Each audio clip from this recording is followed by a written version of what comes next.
But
Hello and welcome to the fourth annual Illusion Horror Con Untethered Realities. Hooray! whoop, whoop, Yay! whoop, whoop. Um, I'm Crystal and I am one of your con organizers. I'm here with the two other con organizers as well. And we're just here to chat about what's going on in the con, a couple of the rules, couple of reminders about some things that we've got going on. So let's have a David. yeah. Um, what's what's going on in the con? Well, the con is our way of having a horror TTRPG weekend with friends and unknown. And so over the weekend, we have around 70 games and workshops going on. We have thanks to the wonderful GMs that have submitted their games, we have panels going on. We have like such today. We have also some live streamed actual plays that are being run by some of our crew here. And yeah, I think overall it's going to be a long but very enjoyable weekend with lots of fun. And yeah, if you have not played with us before, then I think it's a great introduction. Join our server. There are always last-minute calls for dropouts for games, so keep an eye on our server as people might offer some slots in their games. Yeah, and I think additionally, Ryan, there's something else that we do, right? Yes, we do all kinds of things here. But yeah, one of the main things we do is we always reach out to our wonderful sponsors and they donate prize lots for various charities. The ones we have running this year are the Child Fund for Australia, and we have the Trevor Project from the US. These are wonderful charities that we've supported for the last 4 years or so. And we usually have a third in there, but we just decided that if somebody wants to submit a donation to their own personal charity, that is valid as well. It's $1 for, or I think it's $3 for one ticket and six for three. And we have wonderful prize lots from Helmgast, which is the creator of Cult. We have Chaosium Inc., which is it is the creator for Call of Cthulhu and other systems. We have Onyx Path Publishing. They're back for their second or third year. I think we have The World Below, Pugmire, and a few other prizes there as well. We have Architerica, and I said that right this time. That is from an RPG company in Ukraine. We have Odd Duck Dice, her online store from Etsy. Two wonderful resin bullet style dice sets. And we have the One Shot RPG, which is an indie creator out of Atlantic coast of Canada. He has been on many streams. You probably know him as Fazul.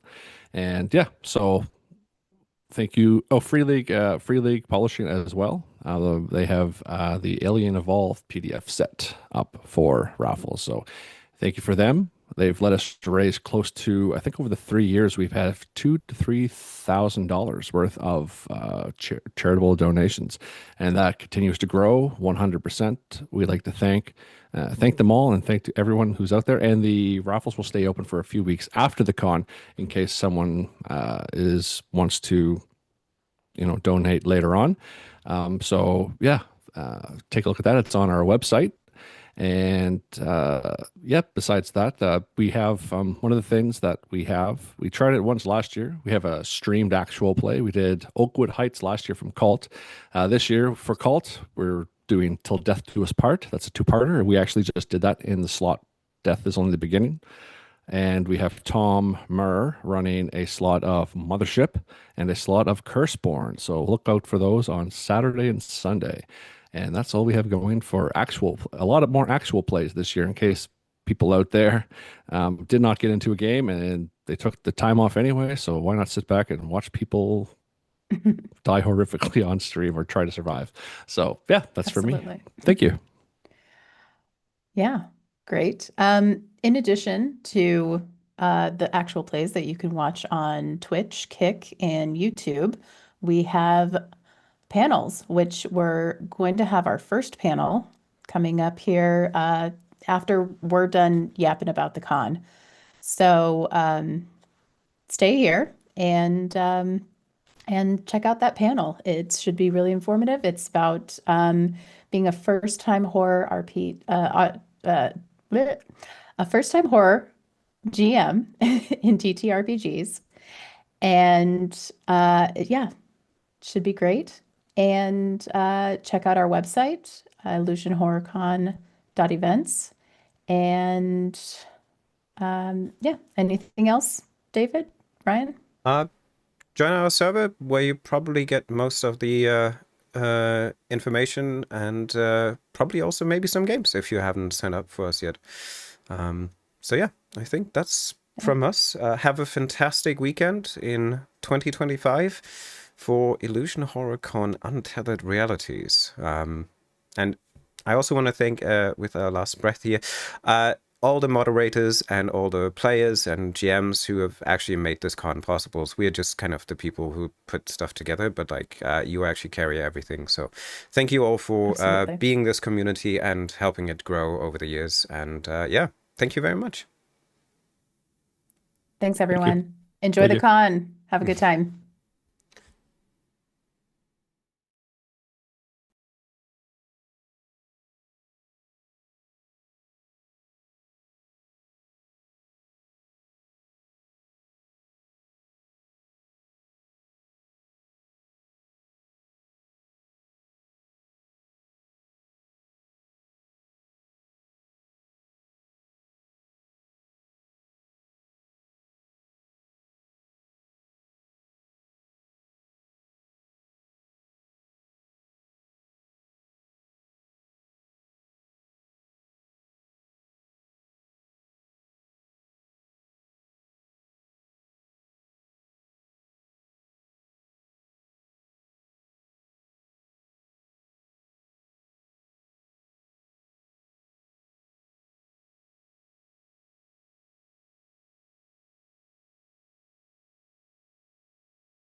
Hello, and welcome to panel 1.5 of the Illusion HorrorCon.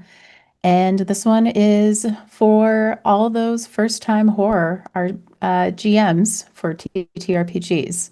This is a panel to give you some advice as a new horror GM, and maybe a discussion of things that our panelists wish they had known when they first started as well.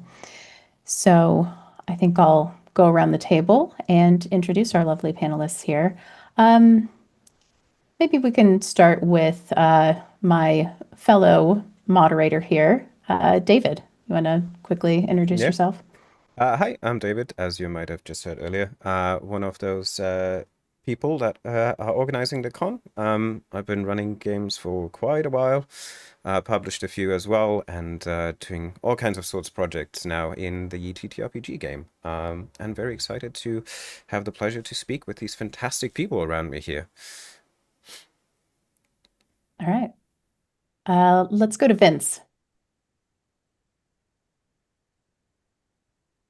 Hi, I'm Vince. I run Lorefall, which is a YouTube channel that started out originally as kind of cult-centric, but has ever since luckily flourished into just about anything horror TTRPG, which we're really excited about.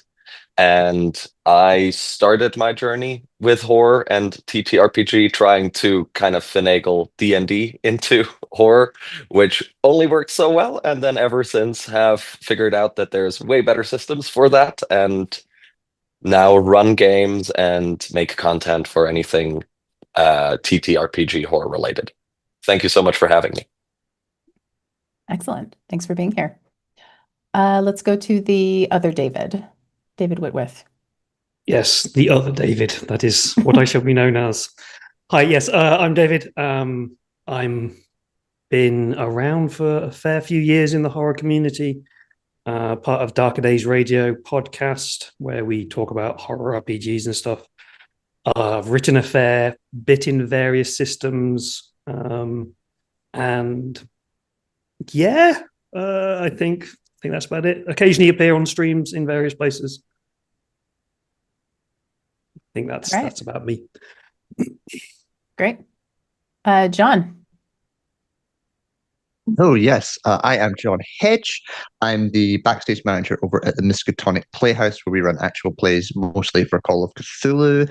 I am a writer and an editor. I publish stuff. I'm a circus acrobat and a part-time firefighter, so I have the weirdest backstory you've ever heard.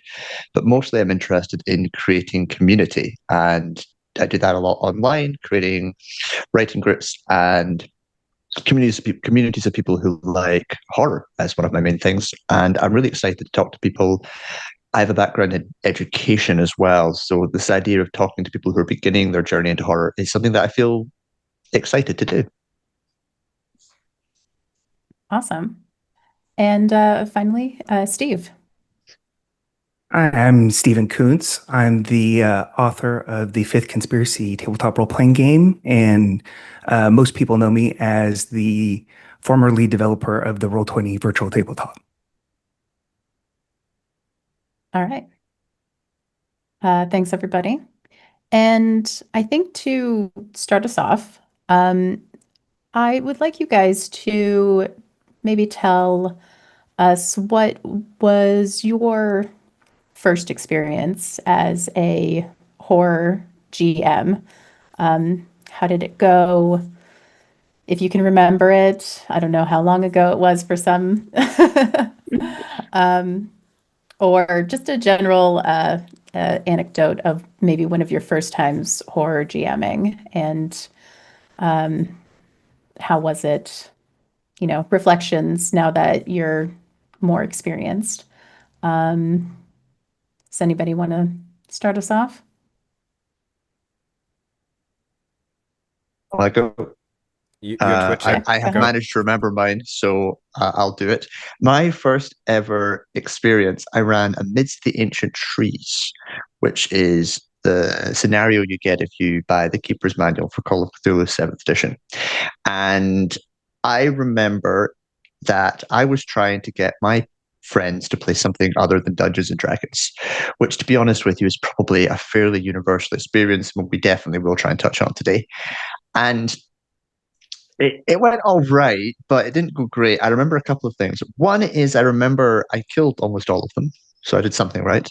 But when I did, the deaths weren't particularly meaningful. It was just like one guy fell off a cliff, another went crazy. And I kind of, looking back on it now, realized I didn't give him very satisfying stories and character arcs. And the other thing I remember is that I really, really enjoyed it because I didn't know what was going to happen. One of my favorite things about running horror in general is that I sit down and I do not know what's going to happen.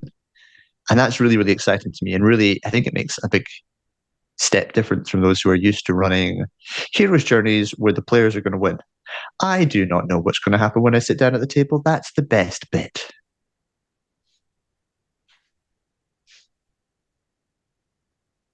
Yeah, absolutely. Anybody else? Yeah, I can touch upon it as because I kind of mentioned it before. Much like John, it was kind of a trying to get out of D&D situation. I grew up and started playing TTRPG as the forever GM in D&D. But personally, the stories that fascinate me, the things that resonate with me that I want to play are on the darker side. So my D&D campaigns, which were always homebrew, kind of tended to shift towards horror and still do. We still play every week. But the great thing about that was that eventually, after years of playing, you had the trust of the players, which again, I'm sure we're going to talk about today, of that thing of trust and being able to be comfortable at the table.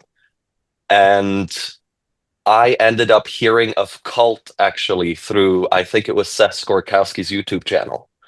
And I was like, well, this sounds exactly like what I want to play. I ordered the rule book, I got Oakwood Heights, and didn't take a lot of convincing for my group. And we ran this, and aside from me just being absolutely over the moon with how great of a game it is, every single player walked out of that experience of that evening, because we did it in a one shot, loving it and asking for more. And that was my first time ever really running a horror, like strictly horror game, and hasn't stopped ever since. And I've learned a lot since that first ever game. But hopefully, yeah, I could share some of that today as well.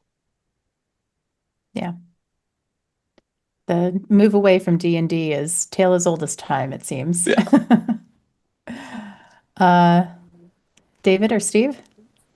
Yeah, I remember my first horror game was an homage to slasher films of the 80s, and had what I thought was a great experience all the way up until one of the players got so upset and so freaked out that they walked away from the table and weren't able to continue. And this was, 25, almost 30 years ago, before safety tools were a common tool available to us. And it taught me a lot about how it's not just a game, right? When we're collaboratively storytelling, it's a game, but it's not just a game. And that really seared into my brain, from then on out. How do I start doing this in a better, more, not just safe, but meaningful way? Excellent. David. The other David. I was going to say, when you say David, I think we need a word. I know. Sorry. Distinguish between the two. I was going to say beardy, but we're both beardy. Yeah. So Yeah. I can kind of vaguely remember my first horror game where I wasn't a GM. But that was 26 years ago now.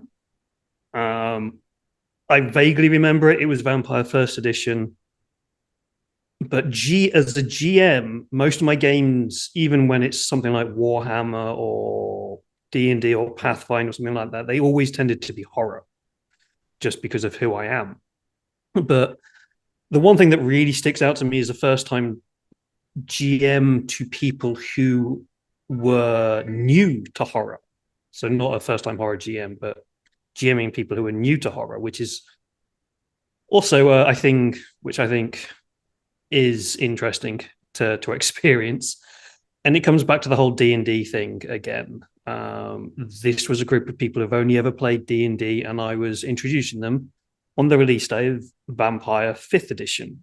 We were running a one-shot in the store.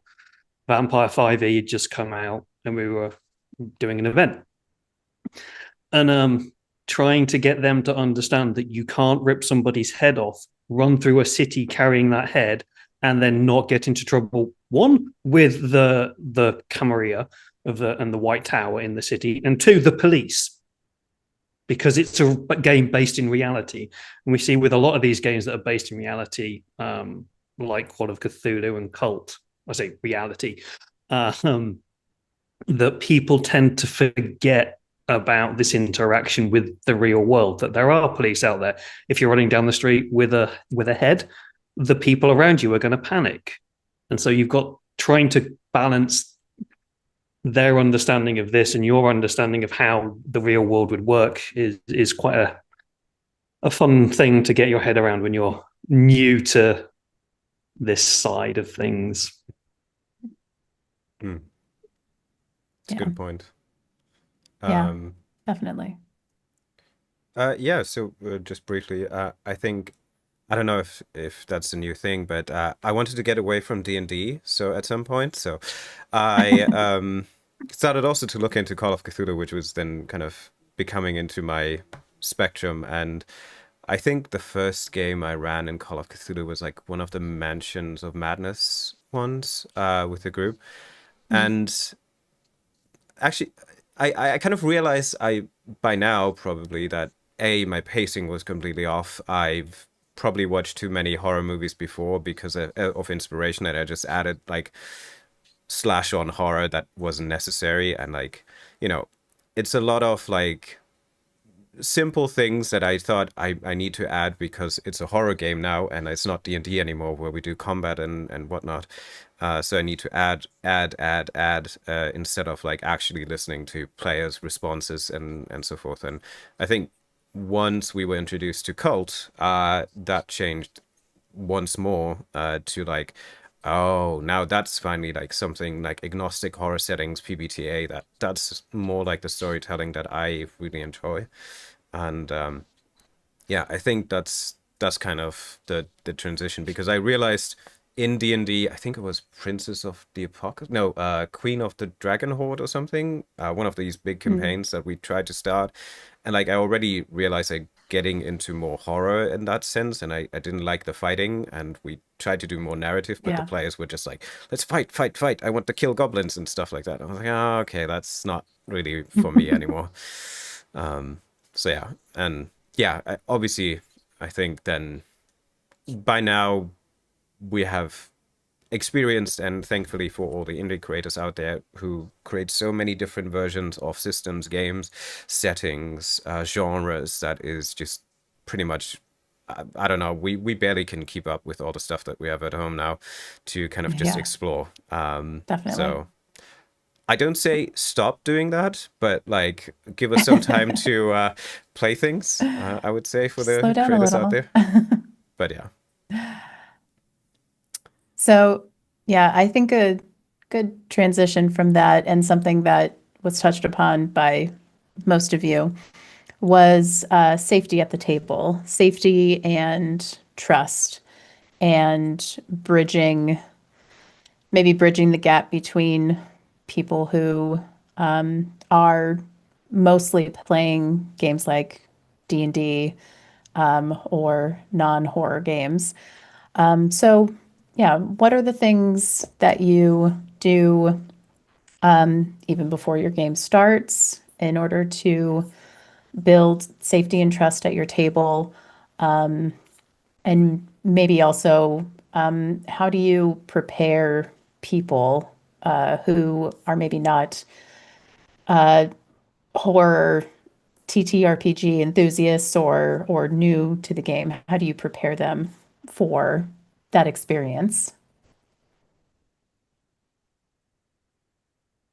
So I was one of those grognards who had played with the same, extended friend group for 20 years. And when we first were introduced to safety mechanics, I thought we didn't need them, right?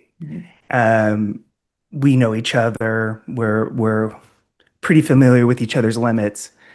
And then I realized that the reason we failed to tell anything but the same 3 kinds of Dungeons and Dragons stories over and over and over again is because we were being safe.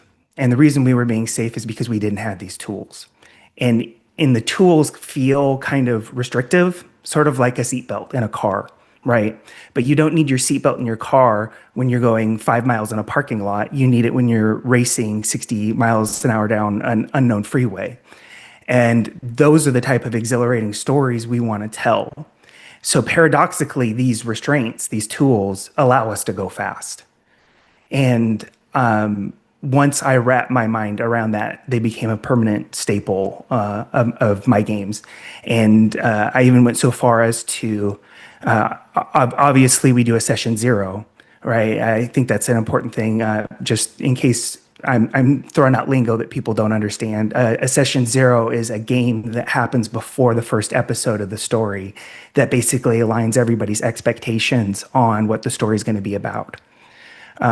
But I went even further than that and came up with this premise document, this form for my games to help people get that alignment of expectations, because it becomes incredibly easy, especially in something like horror, to reject the premise of what we're doing at the table, right? I get nervous, in tense situations, and I personally tend to inject comedy as my kind of defense mechanism to bring down my own personal tension.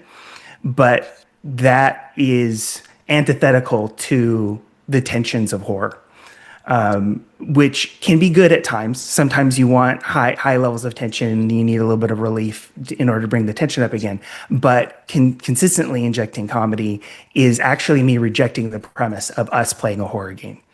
And getting that kind of buy-in right from the beginning is incredibly important from everybody at the table, right? And then another pitfall is there are lots of types of horror, and I might be comfortable with 5 or 6 of them and deeply uncomfortable with another 3 or 4. And knowing what kind of horror story we're specifically telling becomes an incredibly important part of creating a safe experience for the people at the table. So can we just put a pin in that idea of comedy and horror and come back to it later? Because I think it's super important, but I also want to get to actually answering your question. Because everything Steve said was fantastic. Steve, you summed it up beautifully. Thank you. I really want to add this idea that when you're playing horror games, your players aren't meant to be scared all the time. They might get a little scared at really high tense moments, but even then, it's not always really fear, and that's okay. What you're often looking to do is make them feel feelings, which can sometimes be fear, but it's often much closer to catharsis.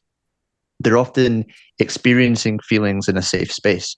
And we're using an awful lot of words that are very empathetic, which many nerds might be a little bit uncomfortable with. And that's sort of fine.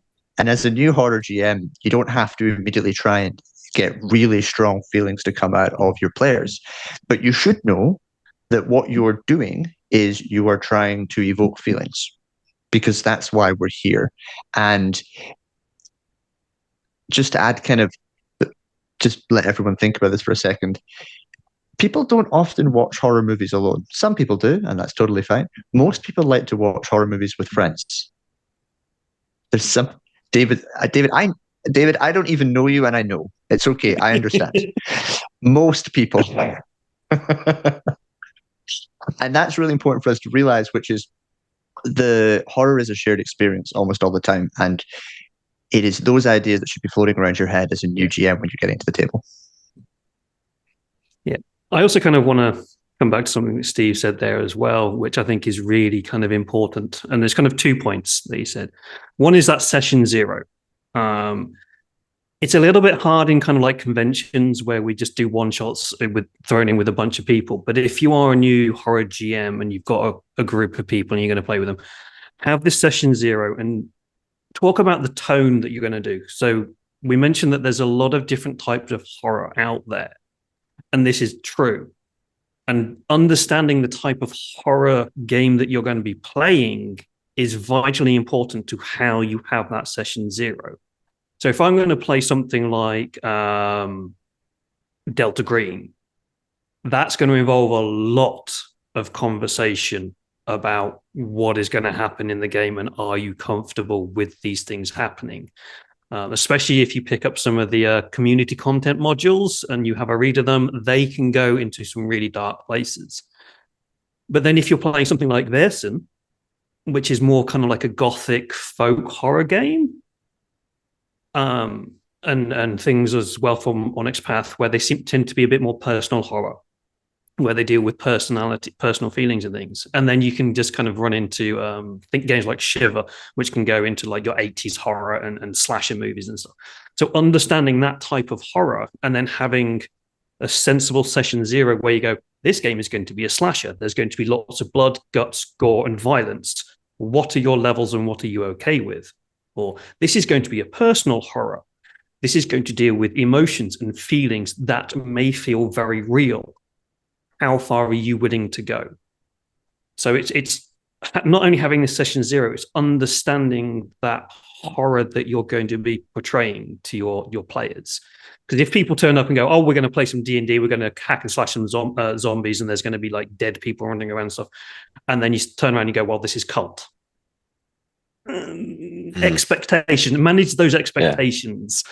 So I think that's, for me, a kind of key point. And I'll let someone else talk about it, but you've got your lines and veils and things like that as well. So but if someone else wants to pick up on that. Yeah, actually, because I had a really great experience with the other David, which was very telling for me quite recently. I have also, much like you explained before, played with the same group for so long. Any kind of TTRPG, be it D&D, whatever. We play Cult together. And when we started playing, it was very normal. I knew everybody. They're all friends that I've had for 10 years, longer, whatever. And I felt comfortable exactly gauging the horror, and it wasn't a failure. It went really well. Everybody got it. But as it's kind of implied, horror usually doesn't happen in the safe space. It is pushing some kind of boundaries in some way. And with that, I felt comfortable doing this, but then people also play these games for different reasons, especially when you start playing with people that you might not know or know for 10 years. As we kind of touched upon, this idea of catharsis and working through something in a somewhat safe space is so important. And this is what I think horror, and especially TTRPG, can provide in such a unique way, that you can work through anything that you might have experienced. And not everybody knows this about, everybody has their own past, in a relatively safe environment, hopefully. And that's what I think makes horror TTRPG so uniquely special and great at that. And then, so me and my friend that I've played with for so long, we're now playing a campaign with David, who obviously doesn't know us, who's never played with us. And I've never had to ask about lines and veils. And then we get this document, and I hopefully you talk about that after quickly, because I loved it. It was incredible. Of this entire list of things to tick, where you stand, how comfortable you are with all of these different things. And as I was filling it out for David, it was the first time I actually thought about this other person that I usually DM for in so long. And I'm like, I wonder where she will put her check marks after having played with her for about 5 years on a weekly basis. And funny enough, we talked about it after, and we're both very fine with just about all of it. But nonetheless, it was just such a telling thing for me to be like, wow, I really should have, because suddenly when I thought about it that viscerally right in front of me, I'm like, I'm not sure if I feel comfortable, like if I were the GM, let alone David, who doesn't know us that well, pushing all of these things that far. And so hopefully we get to, David can talk about how you deal with that, because I loved it. And I will absolutely steal your document and use it in the future, because it was incredible and it taught us a lot, both. Yeah. I talk about David's fucked up Excel spreadsheet as well, because I think it's brilliant. And if I can share a little story about it. So David sends me this spreadsheet, which is full of really, really messed up things. And as you go down, it gets more and more messed up until you are just unbelievably confused at the mild-mannered man with a beard beside me, willing to just talk about and game out in real life. But what actually happened was we all filled out the form. And we then played a game together. And actually, what happened in the game was that the players immediately started fighting. As they're investigators, right? They immediately hated one another and were really mean to one another. And the entire story we told was, in effect, about conflict. The story was really sad. It was about losing a child, but the whole thing, the emotional impact of it was ratcheted up far more than I'm used to games being in. And part of it was because everyone had agreed that they could do that. And again, leading me back to that idea, not all horror is being scared. This was anger. This was denial. This was a whole bunch of emotions pouring out onto screen, which I assume, David, you can tell me whether or not that felt great or not. It definitely sounded like it felt great. Yeah. So first of all, thank you for the great feedback. That spreadsheet is one of many ideas that I myself adapted from finding and looking for TTRPG tools, but like we've just expanded it based on our needs, which is happy to steal for everyone. We actually put it on our website. You find it under safety tools, under the we use it for pretty much all of our games. But to explain, it's pretty much just an online spreadsheet. And it's a communal horror contract, which is slightly different maybe to other contracts, but it helps us to establish very easily an equal base for everyone to understand. Listen, somebody ticked, like you can, basically you have 3 levels. You have green, yellow, and red. You can always go to red, but you can never go back down. That means that if somebody says, well, torture is okay for me, but then somebody else says like, this is a yellow or that's a red, that means for everyone that's a red. No, there's no going back, and everybody has to accept this. That also quickly makes sure, as John said, you can start the game, because if everyone filled this out, everyone knows like, okay, I can't go there, I shouldn't go there, and we're all on the same page.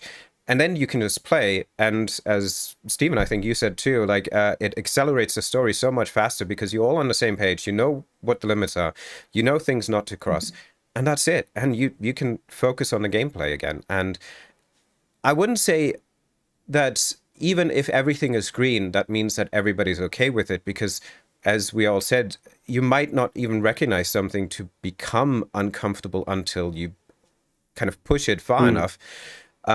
It is important, especially for first-time GMs, to listen to the players. And if you see, that's why I often prefer also to have the cameras on. If you see somebody kind of clinching and going like further and further away in the corner, or taking off his headphones, stop.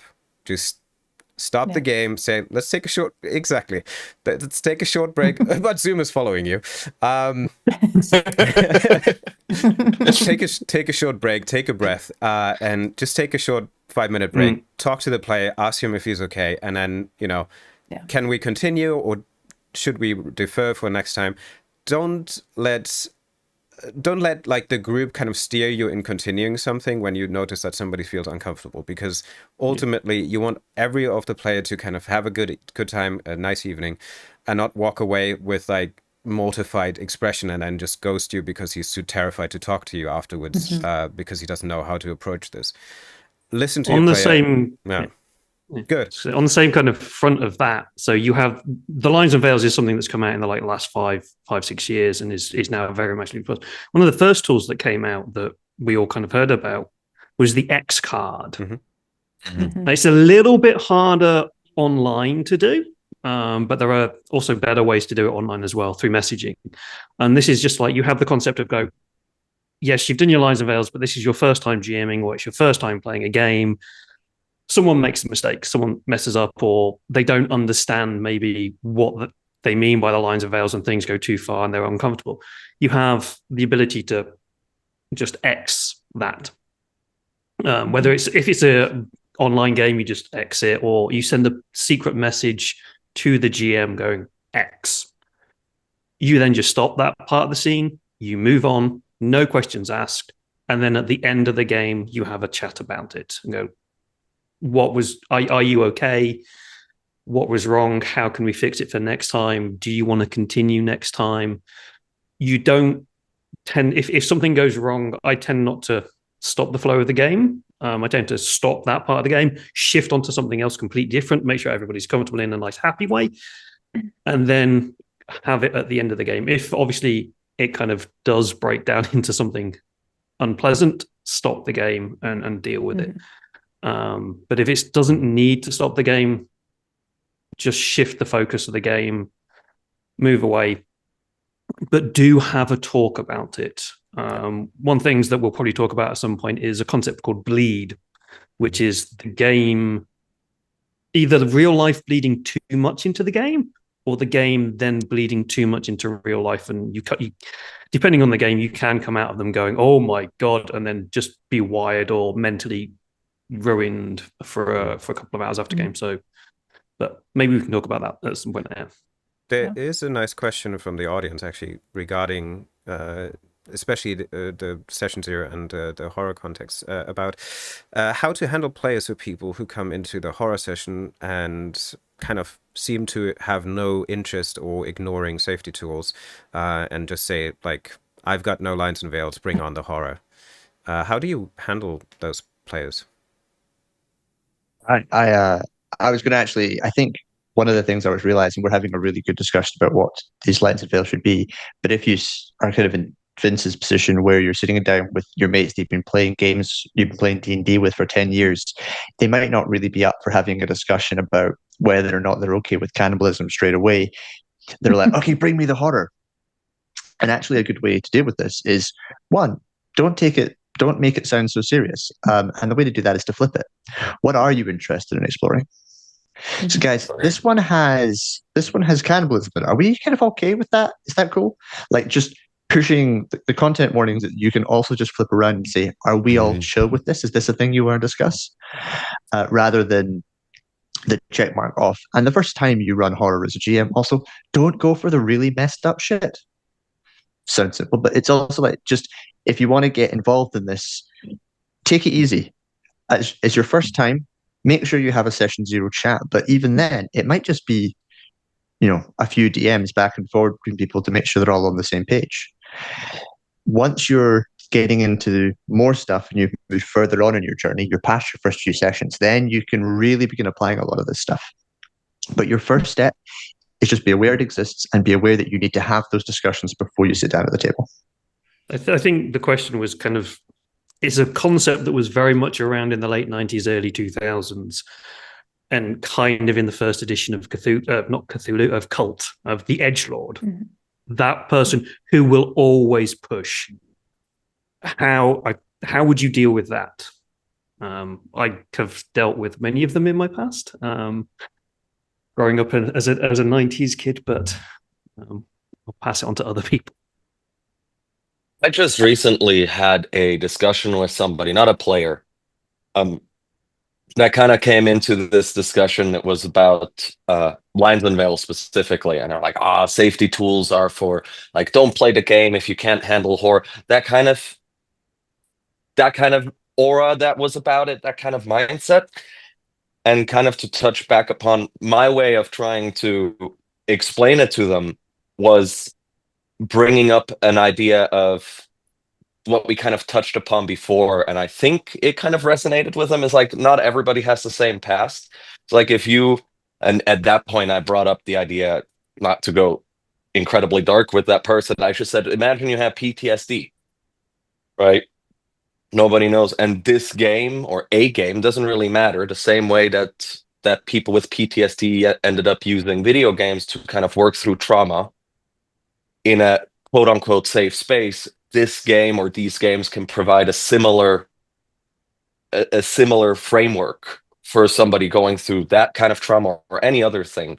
And who is anybody to deny them that in a certain way? But in the end, it's also on the table. Like, if that person really feels that strongly about whatever, then maybe that is not the table you should be playing at.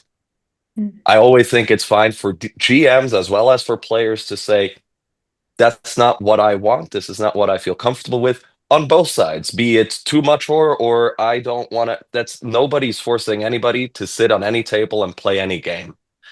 And I just generally disagree with people having that kind of reaction to, oh, it's for like, don't even play that game and so on. It's like, I don't understand how some person using lines and veils influences your enjoyment of the game. If you read through the new Alien Handbook and you don't, just turn the page. It's not, you don't want to read through the chapters about lines and veils. So, but I often think the way to approach players like that is by trying to explain it to people like that from a place of understanding and a place of curiosity, because I think approaching anything from that kind of direction helps people understand. And I think nobody can kind of, and if they still don't understand, that's like, okay, I don't think this is the person I would like at my table personally. So problem solved either way. To continue my seatbelt metaphor, the X card is definitely the seatbelt, right? Lines and veils are kind of like our road markers, keeping us from colliding with something, and the X card is the reactive one. It helps us when a collision's already happened, right? Harm is impending, and so what I try and do is normalize its use at my tables. I'll play it even on situations that are on a boundary where I probably would have been okay. I'll still end up using it just to normalize its use. And if I think I have a particularly reluctant group of players, if I have my edgelord over there, I will ask everybody at the table to use the X card just for practice. And I can see them being uncomfortable, but just the fact that everyone's played it once and said something, even though it was a fictitious scenario, it helps. Like, people don't like being the one to pull the ripcord, the emergency brake, right? Everybody seems like they're having a good time, even though I'm feeling comfortable. It's hard to take up that space sometimes. So normalizing the use of the safety tools, that starts with the facilitator of the game.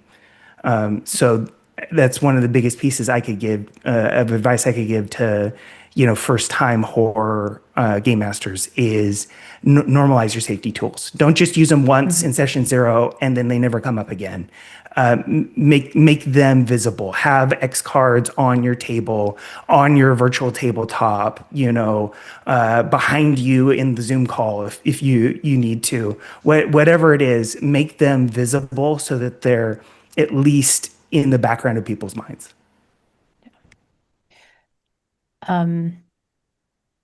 Yeah, I think just to add a couple comments in the context of a convention situation, especially online convention situation.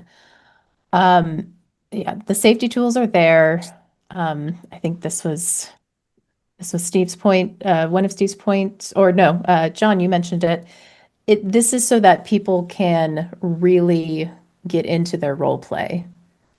You understand the parameters, and then you can just freely role play within those parameters, and it makes you more free. It makes things easier to just, go straight in, especially when you only have 3 or 4 hours to play a game with a bunch of strangers, probably.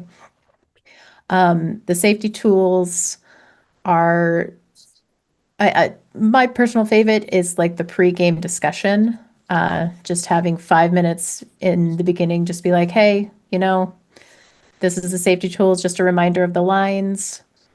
If you have a physical X card, I typically don't do the physical X card. I just tell people to interrupt me when something comes up, because I know myself.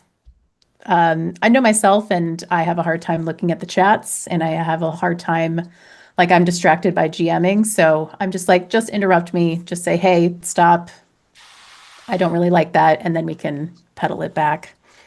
But yeah, when you're playing with strangers, it can feel more difficult to have these conversations, right off the bat, but it is very important, and it definitely helps you just get straight away into the game. Just as a quick point with was just going to say with that, like with con games, especially online games, I find it something that David said was have the camera on, because sometimes people might not be, if there's like 2 or 3 people who are very, very chatty and controlling, and then there's one person who is not, and they start to step back. But for most of the game, they might be like that. And then something happens, and then you can see them step back. That's it. The visual clues are so key I find in horror gaming. If there are no cameras on and someone's being quiet, why are they being quiet? Are they just sat there listening to the really cool roleplay that's going on, or is something upsetting them? So I find that, and especially for me, who is someone who is quite visual and due to my own autism and stuff, I can't read a room very well. So being able to see people's reactions to things really helps. And if you're a first-time GM, have that game where you can see people's faces and see their reactions, because it's so much more telling than going, "Are you okay?" And they'll just go, "Yeah." That doesn't tell you anything, because people are people and people lie. Unfortunately, I also just not let Crystal get on to the next point and make hopefully the last final point. A weird thing that a lot of GMs and people who've been around the community a long time get worked up with is, well, what if someone comes along who's always using the X card and I can't even play my game because they're causing so much mischief at the table? That doesn't happen. People don't tend to abuse the system. If it is happening, throw them out of your community. Don't hesitate. There are some horrible people out there. Throw them out of your community. They don't belong there. They're not welcome there. You're allowed to do that. It sounds a bit brutal, but that is how you make good communities and how you have fun. Mm-hmm. So you get rid of the edgelords. Yeah. Yeah. And just a final point, I guess, on that. If you're playing online, if you're playing a lot with strangers, people are mostly really lovely and willing to use the safety tools and, have discussions and do all those things. Like, you're not going to run into people who are just going to be like X card, because they like people are using their precious time to play these games with you. Like, they want to have fun. They're not going to try to mess up your game. So like you won't really encounter a whole lot of really terrible people, in my experience, at least. And I want to just end this then with what somebody said in the comments right now is that the other thing is, like, you can also ask the players to look out for each other and say, like, listen, if you notice something and I'm looking at the script or like trying to narrate something, please interject and tell somebody to like stop something. And that's why we also implement communal horror contracts. Everybody knows the lines and veils, so they can make each other aware of these lines and veils. But since, given the time that we have for the first time horror GM, I would like to kind of maybe step a bit further. We have installed a safety tool network. Players are kind of aware. We had a session 0 to start with. But what else do you maybe have as next on your agenda when you're a first time horror GM? What comes next? You've prepped everything. You've hopefully read the scenario that you're playing. You made some notes, maybe. And I know, I'm speaking weird names and language here, but Notes. You have the safety tools in place. What else should you consider as a new GM then?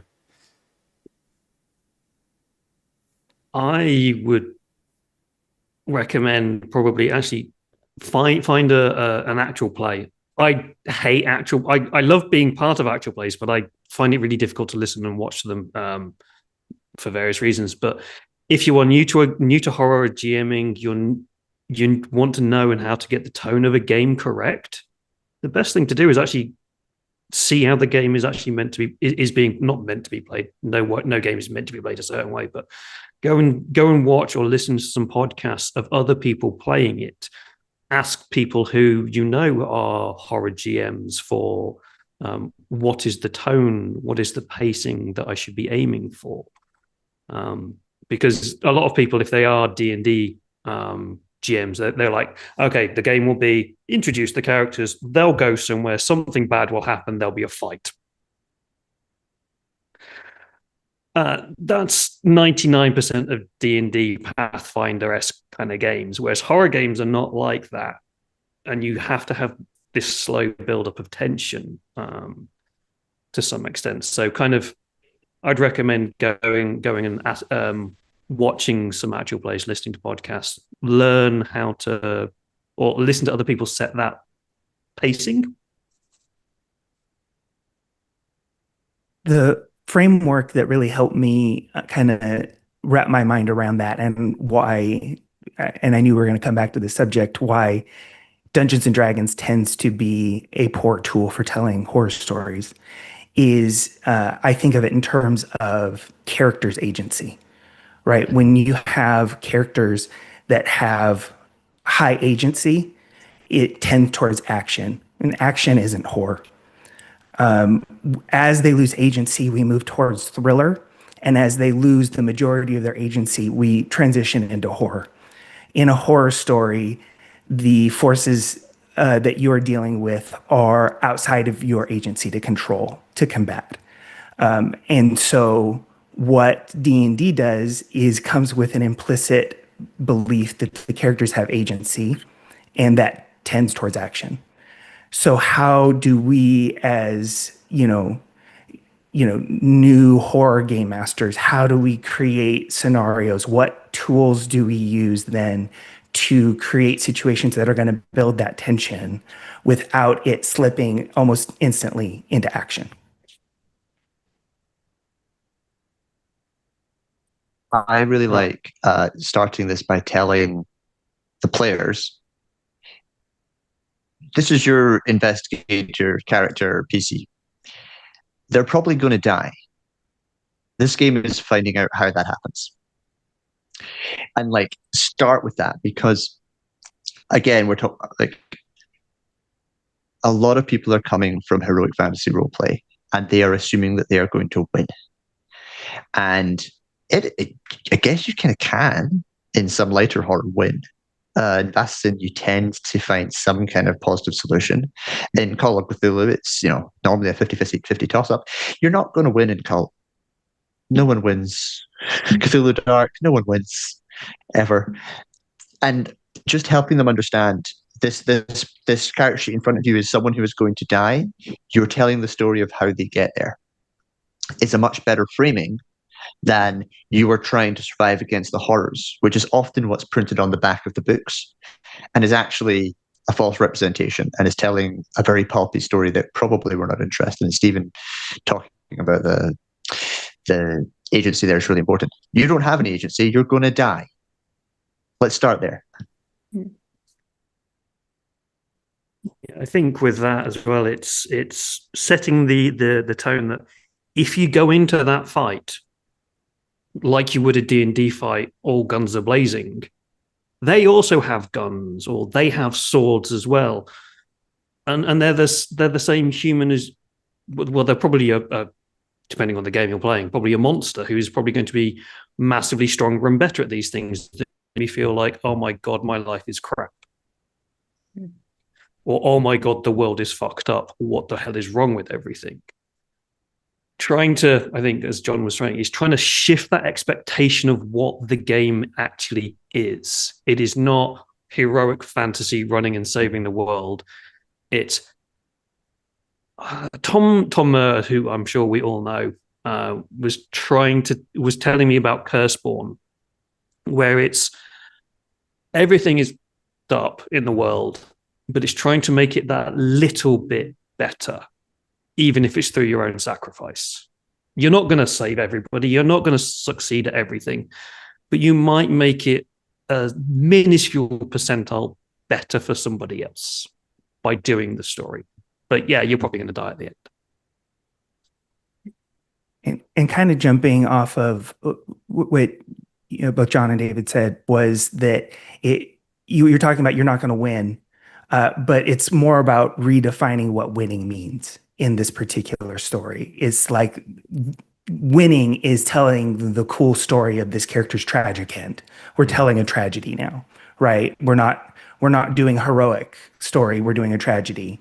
We're doing something that involves you having some level of dramatic irony, where you as the player know this is a terrible decision, and having the character still make the choice to go into the creepy haunted hallway.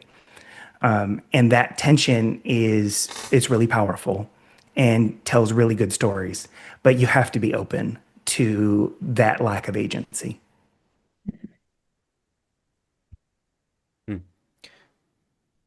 Go ahead. Yeah. I think it's maybe a really good time to bring up the idea of the meaningful death.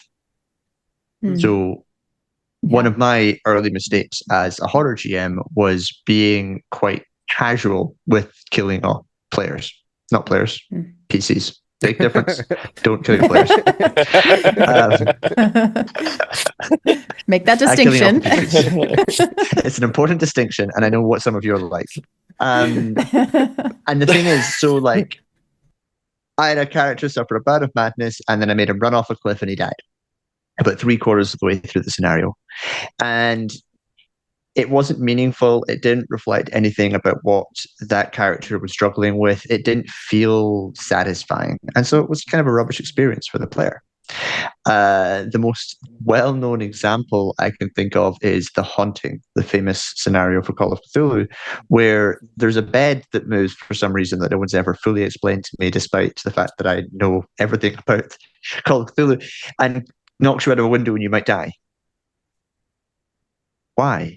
It doesn't give us anything interesting to touch on. It doesn't make the player feel like they were there for a point. It's like you've tricked the player and the player ends up feeling bad. That's not good horror storytelling. What is good is when they almost succeed but then fail. What is good is when they uncover the deep, dark truth and then die for having delved too deep. What is good is when there is a good thing about going too far. There is a reason why they want to drive this character like they stole it. And figuring out ways to reward the player characters for going too far, for risking, letting them have really weird, crazy things happen when they get too stressed or lose sanity.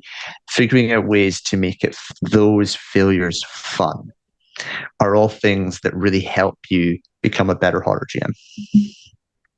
I'd also I'll let someone else quick talk in a minute, but I just want to, with the good death, it doesn't have to be the characters themselves. You can also have that depending on the game you're playing. So there's a specific game that I ran for Things from the Flood, where the player characters ended up killing somebody. But it was the death of that person they killed that was the important death. And it had to become meaningful. It wasn't, we're just going to murder somebody. This is Things from the Flood. That's not really what the game is about. But the death and the murder that happened was really impactful on the emotional state of the characters. So the good death doesn't have to be the characters. It really helps if the characters die and it's for a good reason, but you can do the same thing with the protagonists or an NPC. Make the deaths meaningful. It's not just like, I'm going to go around and start murder hoboing stuff. But I'll pass on to other people. I've spoken a lot. I do want to quickly maybe shift here, because like we're already kind of giving advice for kind of goals and running the game. But there's also a good question from the audience about expectations and setting expectations for the game, especially when you're a first-time GM and then you have your players coming to you and they're like, oh, I watched the Glass Cannon Network, or I watched Critical Dice, and I really like these fantastic role-playing games. Can we do the same? How do you kind of handle this then?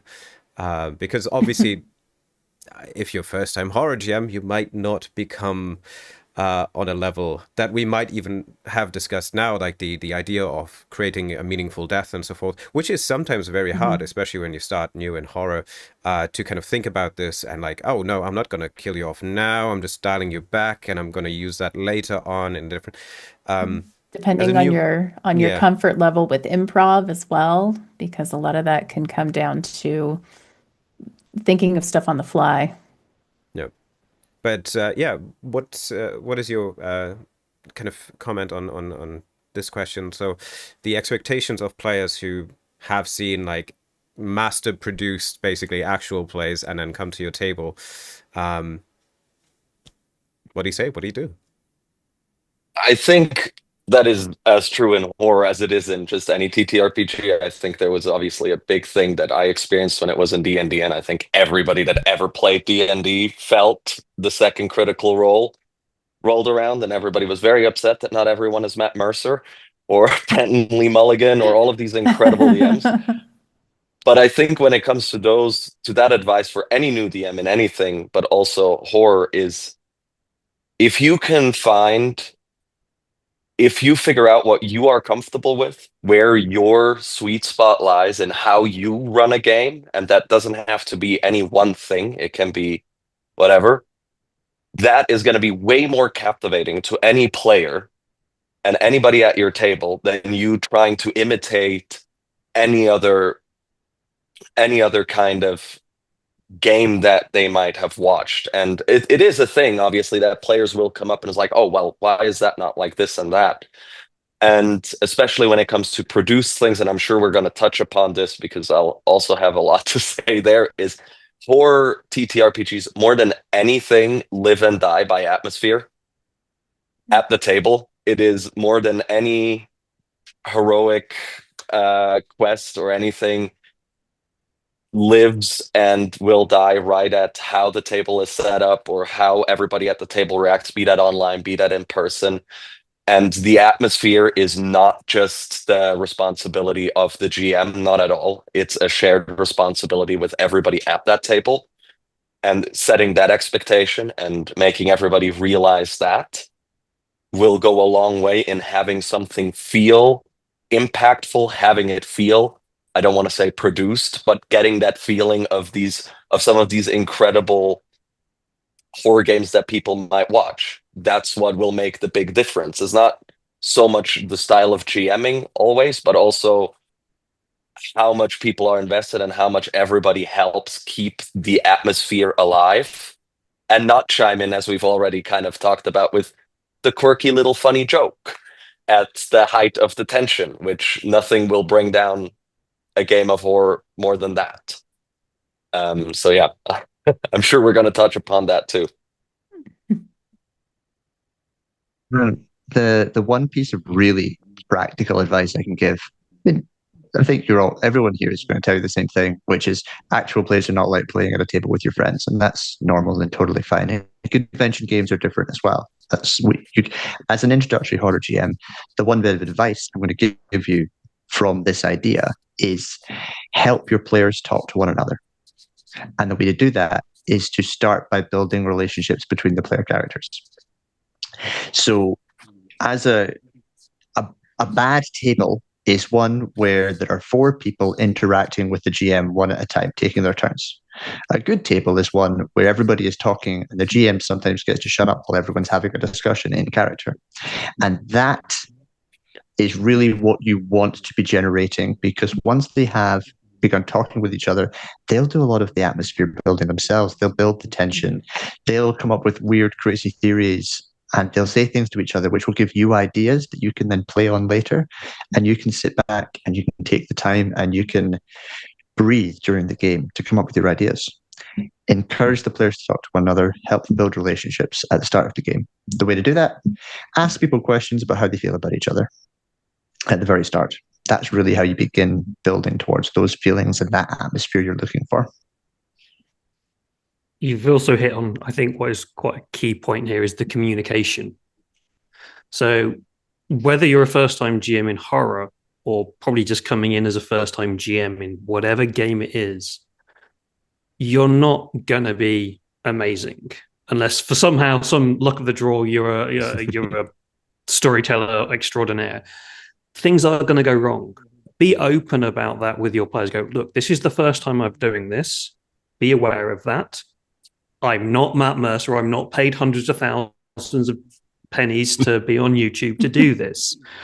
But we are here to do a collaborative storytelling experience. And so after the session, please tell me if you liked what it did, if you didn't like it. Give feedback and get feedback. Learn from the stories you're telling. You will improve as you go through, and you learn your players. But also get your players to tell you, go, did you enjoy that bit? Did you enjoy the way it went? If not, why not? How can I improve for next time? Have this open conversation about it. That's the only way I think any person in anything is ever going to get better, is if people have open conversations. And especially within horror storytelling, I think having that conversation is probably more important because of the tension building. But also, as John was saying, I love running games where you can just got amazing players and you just sit back for most of the session as a GM and go, and you don't say anything as well. I mean, that's the best. That's the best moment as a GM for me personally, when you can sit there for 20 minutes, not saying anything, and the players go, "It's job done." And to come off of what you just said, absolutely. Like, I think talking to your players after a session, after a campaign, no matter how long. For me, I ran a 2-year campaign, and in the end, we all sat down at a bar, and I legitimately asked, "What can I do better? What are the things that you loved? What are the things that you didn't like?"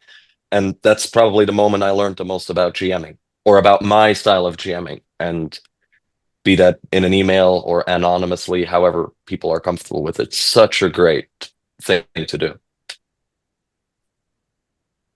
So, as David said, we haven't talked about this particular safety tool, but check-ins is basically exactly that, where you have dedicated time either after the session or during a break to kind of check in with people and make sure that expectations are aligned. Because as I was beating my drum earlier, misaligned expectations are landmines. They will blow up your game. They're the single thing that is most likely to end a story before it gets to its conclusion. And the best time to dig up that landmine and get rid of it is before the game starts. The second best time is right now. So do those check-ins with your players. I think that's the key thing just with horror in general, is whether you sat at home watching a movie with your friends or you're playing a horror game, these games and TV shows and movies and whatnot, they take us places, and we're only human. So look after yourself, look after your friends. We're only playing games. These are games. These are not meant to scar you. So be aware of that as well. Yeah. As much as it's fun to be scared. I just want to quickly also say, I think, taking feedback is definitely something that especially when you start, you want to know, but also be honest with yourself. There are different ideas and approaches that you can take if you only want positive feedback, or if you want only the worst feedback to know what you can improve. But be honest with yourself what you can take, because, there's also difference in cultural expectations. So, like, let's say you do a first con game and you're an American and you play first time with Europeans. If you want them to be honest, they will be honest. Especially Germans or Nordic countries, they will tell you what they think. And they will not filter anything. Called out. We will. So, in that case, just be understanding of what you are comfortable with, and then just make that feedback round. I also did, or for my playtests, for example, I do a feedback Google form that I send out, where they can rate it anonymously if they want to take some time and process the game beforehand.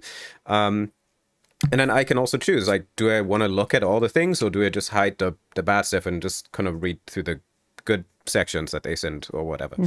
I think that's one of the things to just be aware. I would say take feedback, but be realistic about what type of feedback you want. set clear expectations for yourself.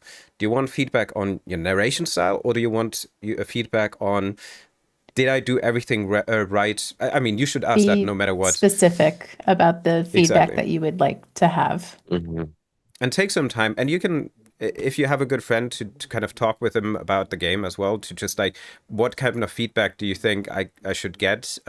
Is there something that I should focus more on? Yeah. We're all people, and again, 95% of the time, you will have the most loveliest people at the table that will try to help you become a better GM, and try to make a nice. All we want to do is basically sit around the table for an evening and tell a story, right? And that's ultimately what we're kind of trying to do. Okay. Yeah. I think this is a good opportunity. David Whitworth touched on this a little bit with his last point. Let's talk about the bleed, the crossing over of sort of the real life with your RPG. And, you know, should you do it? How much of real life should you inject into your game? Advice for, and I think this also kind of touches on how much horror is too much. How far do you go in when you are when you have a particular scene or particular scenes where you're getting into something possibly sensitive or horrific? Anybody want to take hold there? So while we wait for John to sort his mic out, I will jump in quickly. In terms of what to bring into a game, again, I think it depends on the type of game. But it's also open discussions at the beginning. It's like, we're playing a game set in modern times. Do you want to deal with the shit that's happening in the modern world at the moment? Do you want to have these political conversations? Or is it something like personal horror game? I'm forgetting the names of things now. Things like Changeling, which do deal with quite personal stories. Have conversations about how far do you want to go with these games like Cult, which deal with very, very, very real personality disorders. Have conversations about this. Are you comfortable with doing this?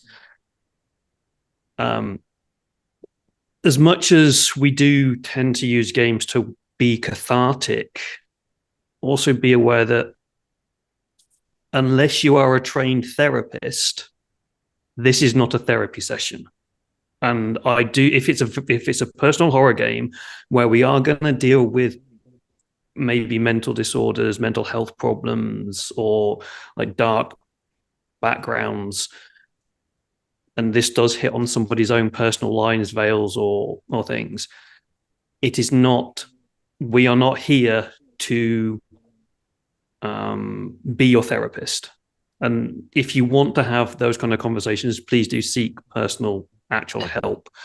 And this is a conversation if it's a deep game, I will openly have. I have my own mental health issues and I'm open about them. But this is, for me, where the concept of bleed comes in. It's not so much of, do I bring in modern day politics into a game? It's, do I bring in my own personal issues into the game? I personally wouldn't, but a game might bring those out of me. And that's when you need to think about this concept of bleed. And for me, you have an open conversation at the beginning going, this game is going to deal with this. Are you okay with dealing with these themes? This comes in with like the horror contract and stuff. And then at the end of the game or halfway through with the check-in or something, are you okay with the themes of this game? Is this too much for you? And this is another reason why I like having cameras on, because that's when you can see maybe some of the themes are going too far and they are hitting personal notes to people. Check-ins are massively important, I feel, as Steve said, for things like bleed. For me, bleed is more about something happens during a game and someone goes, oh, hang on a minute, that reminds me of this time in my life that was not nice. I hadn't thought about it before. Crap. and it does catch us off guard. It's not something that you can always plan for, no matter how amazing David's spreadsheet is, because I've seen it. It's massive and covers you'd think it covers everything. It probably misses some things on there, and then things that people are not always aware of. One thing that really shook me in the game was I was in Japan in 2011 during the earthquake, and I hadn't thought it really affected. Well, it obviously did affect me, but then I played a game which was about tsunamis, and I'm like, nope, not dealing with that. But I hadn't thought about that until it happened in the game. So sometimes the horror contract, we're all like, yeah, it's all fine, and then something happens, and we think of things. So that, to me, being honest before the game, being honest during the game, and be honest to yourself, and do have these conversations, but also remember, it's a game, it's not a therapy session. So I assume John's now got his mic working. I'm really jealous of how like perfect Steve has his ability to tap on and off, and I just want to copy it, but I don't have as good a setup. Do either of you want to jump in there? I have a nice counterpoint, but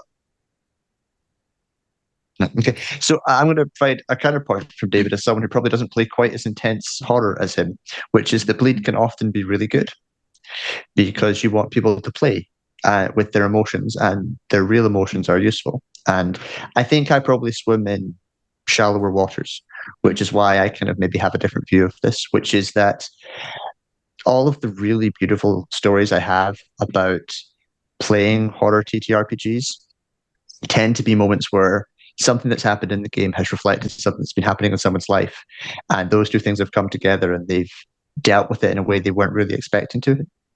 I've got this beautiful story of a friend of mine who their character died. They were then playing that character's twin who had disappeared before that character could die. And then at the end of a game, they got to say goodbye to their twin. And they texted me the next day and said, I left that game and I burst into tears. It was beautiful. Thank you for that moment. I didn't even know I needed. So while everything David's saying is very, very valuable, and I really think we needed to hear it, and it's important to hear it, don't be scared to understand that, yeah, your real life emotions will infect the game. And that can often be quite good so long as you are reasonable with it and don't push it too far. And when you feel yourself getting worked up as an investigator, it can be quite pleasant because you get to play out things that maybe you don't get to play out. If you get to shout at a character that's an awful lot like your boss, and you really, really dislike your boss, that's a pretty pleasant thing to do.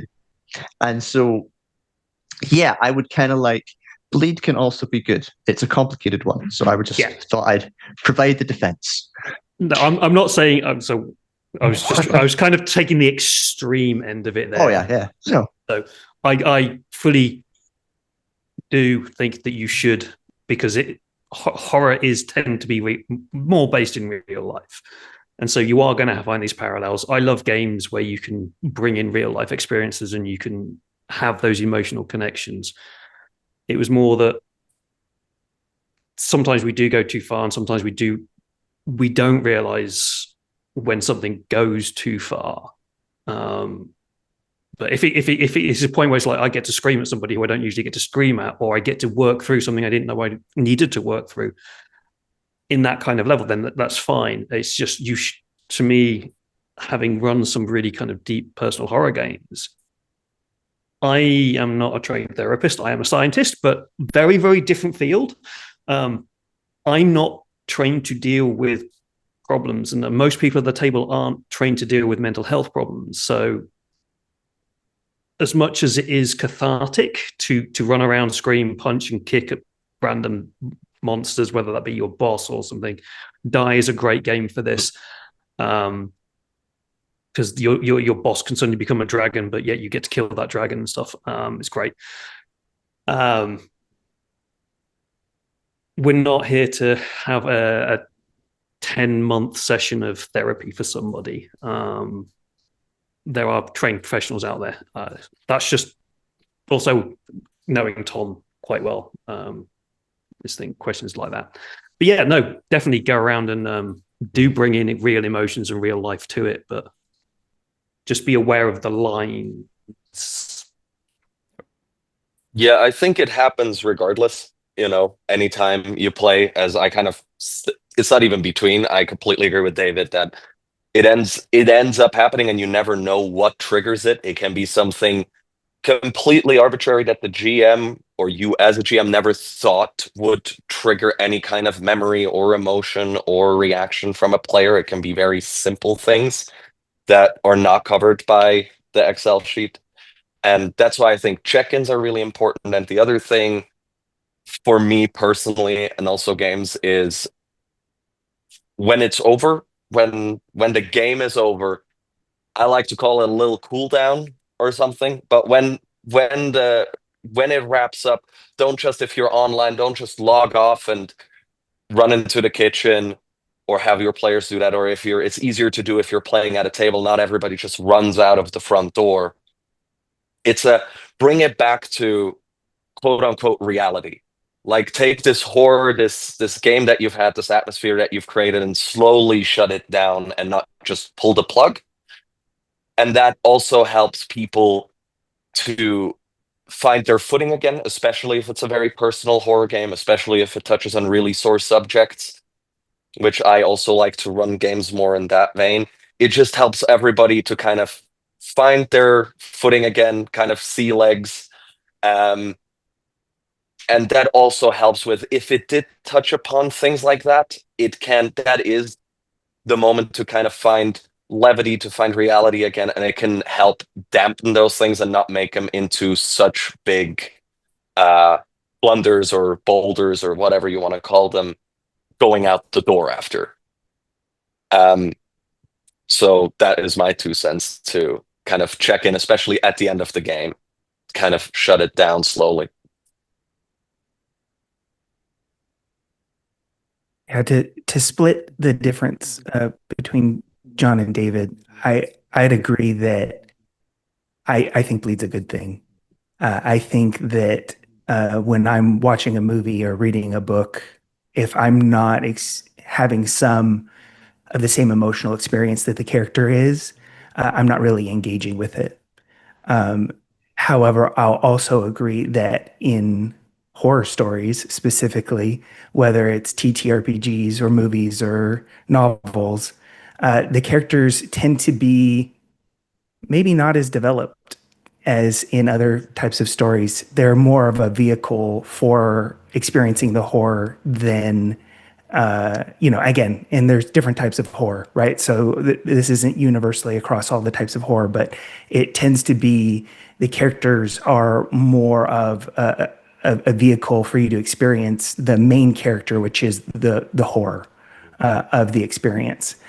And for that reason, maybe I probably experience less bleed when I'm experiencing horror stories than I would in other ones, because I'm a little bit more distanced. But if there's none, I'm not really connected to the story either. I think that's a thing to kind of bring on as well, is the connection to the story. Because we've mentioned it a lot, is emotion. Horror is about emotion and feelings. If you're not playing on those, is it really horror? So it's kind of understanding the concept of what horror is. It's pushing you into uncomfortable places. So if you're not experiencing those things, whether it's a visceral gore blood horror or whether it's a psychological horror, if it's not making you feel uncomfortable, is it really horror? As an open question to people. I would like to kind of try to bring a couple things together, but like a realization of how to utilize bleed, especially for new jams who run a horror game for the first time now. A very simple tool how to get also a bit more involvement of the players is to just ask the characters basically, what are you feeling right now? How do you think you would react to the situation? And keep on asking these questions every other scene or so, just to get them to think within the setting. Because as David said, a lot of the horror games are based on emotions, and you will not understand the emotion of your players if they don't tell you what their emotions are. So feel encouraged to ask them, how do you like, you as a player character, how do you feel right now? You know, what is going through your head? And then you can make a quick note like, oh, he's afraid that some X will happen or something. You write down the X thing, and you can bring it then later back in, or like threaten to bring it in as a GM. So basically, the players are giving you the tools to create a more immersive gaming while within the boundaries, because you know what their limits are, so you can maintain this atmosphere, but you ask the players to create their horror for you. And I think that's the easiest function as a new GM that you can do. Ask them how they feel. Ask them questions. Yeah. It's the I think a old lot of adage of GMs Vampire the Masquerade. So how do you feel? Which used to be the joke in like 4th edition and early 5th edition. Yeah. I feel like newer GMs kind of get stuck on the, oh, so what are you doing now? What do you do now? What are you doing now? And yeah, to break up that sort of monotonous, like, oh, task, task, task. I think a good question is, how do you feel now? Or just have a list of questions that you write out beforehand of interesting things that you want to tease out of your player characters to help evoke emotions. Anything else on this? I think one thing that partially kind of relates to this, but is probably also very important for first-time GMs, which is pacing, especially when it comes to the idea of running a game either within a certain time frame, but also like if you want to incorporate all of these elements, and then you realize, horror games are inherently different from D&D, where you don't read the script from. They are starting at the castle. They go out of the castle. They fight goblins. After the goblins, they go back to the castle. They go back out. They fight orcs, and it's different.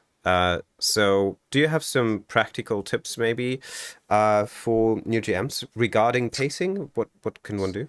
Well, also, to add to that question, how do you, including pacing, how do you split up the tension? And this is where we can kind of get into how do we use humor or other sort of levity tools to help pace the story and also bring down the tension to bring it back up, or however you would do your particular story. There are many, many, many ways to do this. There are many, many, many techniques, and you can read about them for years, and everyone has different opinions, and sometimes those opinions are contradictory. When you are a first-time GM, you're not going to be able to memorize it all, and if you read all of the books, you're not necessarily going to be any better. Take a breath, and that's the advice. Take a beat. Speak slowly. Pause. Give yourself time to think. If you need 10 seconds, take 10 seconds. There's no rush, and actually you will pace better if you take your time. Other moments you might start speaking really fast and it gets really exciting and you're building tension. And of course, learn to use your voice. If you're not that comfortable using your voice, then you'll need to learn, because it's part of the skills of being a GM. And you might not be very good at it at the start, and that's fine, but it is one of the skills that can make you good at this. So most people will speak too fast the first time they do this. So the first piece of advice, take a breath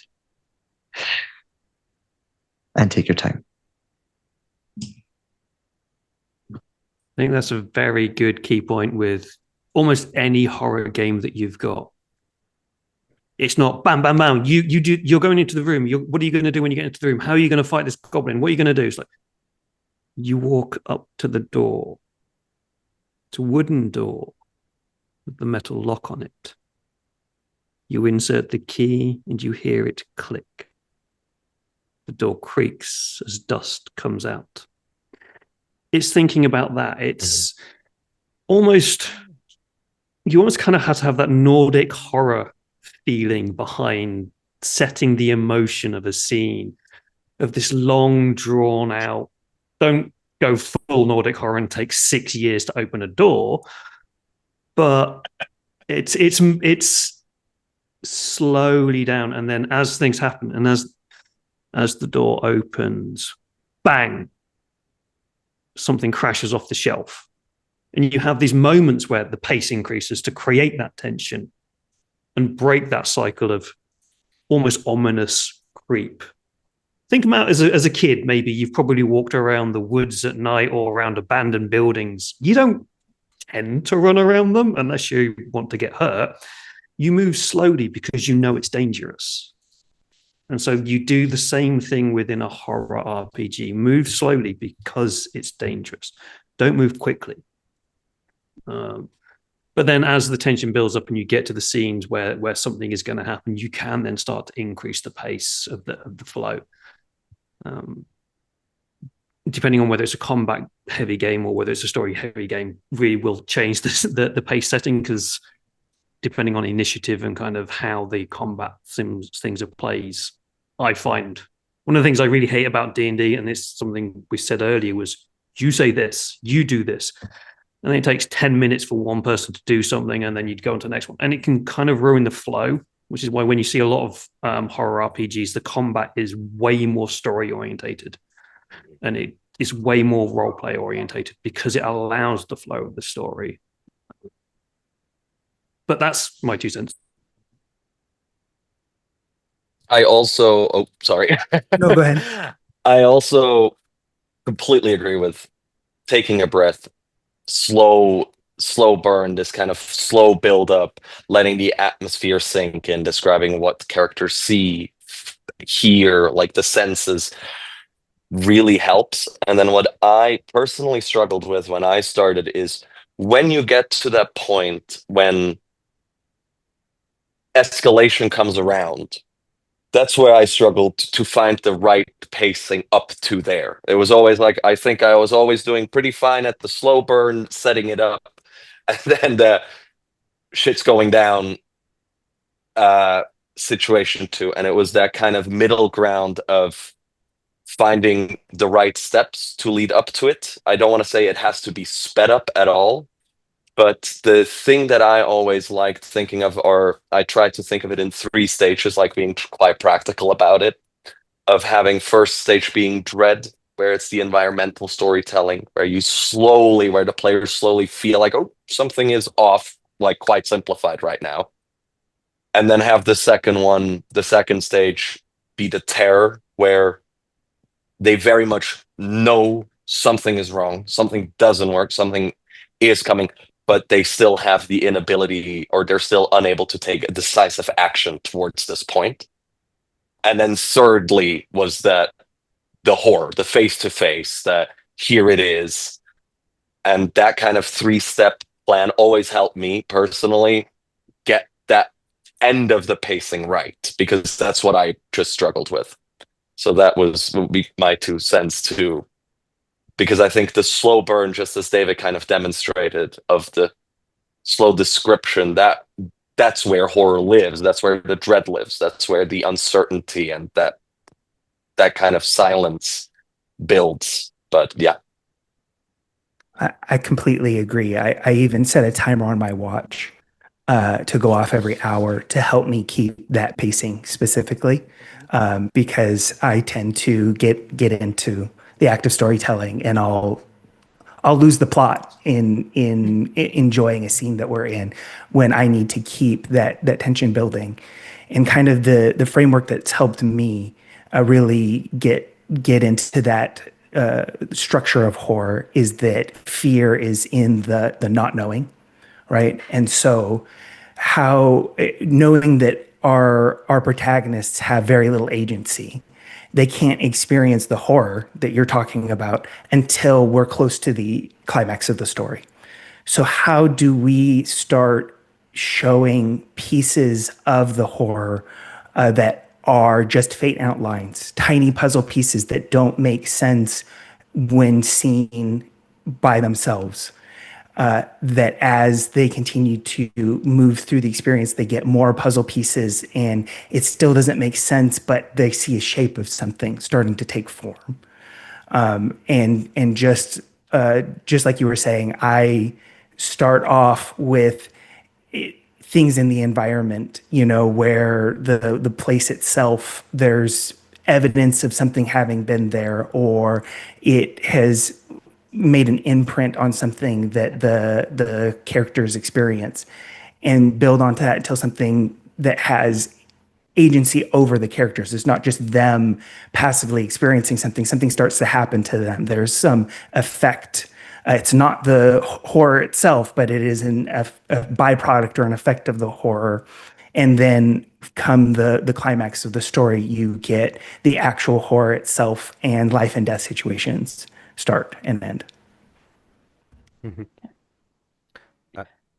Given the time that we're about to come shortly to an end, I do want to also kind of set up or give one point on that, because yes, keeping time, taking it slow, and especially as a first-time horror GM, don't sign up for like a con game to be like your first horror experience. Find a group that you trust, because horror is again something emotional, something private in a sense almost, because you exploring boundaries that you're trying to kind of work on, and be upfront and say like, I think it should take a session, but can we just find 2 dates? Because if I run longer, I'd rather make a cut earlier than you would like to, and just keep the session short, but then take the time afterwards to do check-ins, to talk about like, how do you like it? Then you can all out. Take a breath, tranquilo, and make it nice. Make it enjoyable for everyone. John, did you have one more quick point before we end? Please. No, I think we've hit a really good point there. I think we should just... I can talk forever. Don't just get rid of me. All right. I'll save it for tomorrow's panel. No, I'm moderating that one. Tough luck. Cutting you off. Okay, well, with that then, I just want to thank you all, our amazing panelists. We'll go around one more time, and you guys can plug whatever you want to plug. Tell us who you are, and we'll probably see a lot of you in future panels. So let's start with Steve this time. And maybe add one tool that you like for first GMs to notice from your personal experience. Well, I'm going to shamelessly plug my premise document, which is all about aligning expectations for players before the session zero. How do you do a session zero right? And you can get it for free at aedpublishing.com. And where can people find you? You can find me at aedpublishing.com or AED Publishing on Blue Sky and Twitter and all the places, Instagram. Fantastic. Awesome. John. My name is John Hedge. You can find me on Blue Sky or all over Discord on all the regular servers. I mostly hang out at the Miskatonic Playhouse. Right now, I'm preparing a set of writing groups for horror writers. So if you are interested in working with others and learning more about the process of writing, get in contact. You can just DM me on Discord, and I normally respond, or find me on Blue Sky. Cool. David? The other David? Yeah, you, David. Just making sure. Yeah, hi, I'm David. You can find me on Discord. I'm part of the Darker Days radio crew, where we talk about horror-themed RPGs, mostly branching out into all sorts of things at the moment. Freelance writer for various games. Looking for some more writing if anybody has any out there. Nudge, nudge, wink, wink. I'm on Instagram and things like that. I also run a folklore podcast called Drunken Storyteller, and just started a new one called Dark Law, where we explore the horror of folklore, which is proving quite popular. So go check that out. Amazing. And Vince? Thank you so much for having me. You can find me under Lorefall Studio on YouTube and Patreon. We are starting, actually really exciting, on Tuesday, the new Cult Deep Waters playthrough, which is going to be a weekly episode that I got to do with the help of Helmgast. So thank you. And if you want to check that out, that's starting Tuesday on our YouTube channel, or if you can't wait, on Patreon already. And my last tool for new horror GMs, which is going to be the obvious one, but as a film composer, I have to say this: music. It makes all the difference in atmosphere. It is, again, I'm biased, but find the right music, set the right atmosphere, talk with your players about atmosphere, and keeping it, that will get you a very long way to running a successful first horror game. Great. Thank you guys so much. We'll put all your plugs into the YouTube description. And yeah, on behalf of myself and David Wortman, the Illusion Con crew, thank you so much and have a great con. Yeah, thank you and see you. Bye. Thank you so much. Bye. Thank you.